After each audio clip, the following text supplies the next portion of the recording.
10 000 euros. Quand j'avais encore un travail, je travaillais pour France Télé. Bonjour Madame Racine. Je vous fais cette petite vidéo car je suis pratiquement incapable d'écrire quoi que ce soit. J'ai eu des difficultés monstres l'autre fois à vous écrire ce mail. Je suis à 90% aveugle, comme je vous l'ai dit.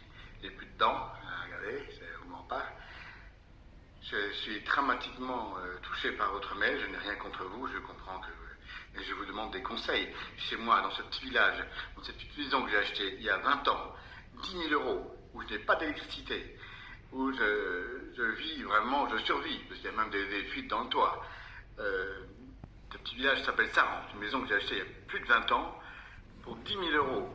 Quand j'avais encore un travail, je travaillais pour France Télévisions, pour France 5 exactement, et je suis tombé malade à l'âge de 45 ans, où là on m'a diagnostiqué un état bipolaire, et donc là j'ai été pris en charge par la hache, c'est tombé de tellement de haut, puisque quand on a une situation quand même assez belle à la télévision, et tout d'un coup on se retrouve avec 800 euros, à l'époque c'était 600, et sans travail, sans plus pouvoir travailler. Je voulais travailler, je ne pouvais plus, j'étais plus capable. Et tout d'un coup, là, l'année dernière, on me supprime tout, il faut tout recommencer, le processus qui a été très très long à obtenir grâce à ma maman qui s'est battue pendant 2 ou 3 ans pour que je sois reconnu. Sinon, j'avais même rien, c'est mes parents qui me donnaient 200 à 300 euros à l'époque pour survivre.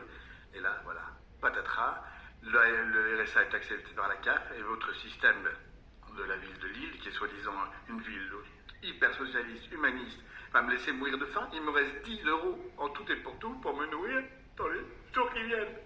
Ma compagne vient de me quitter il y a quelques jours parce que je n'avais même pas de quoi lui donner à manger. Et elle n'a rien non plus, parce qu'elle est étrangère.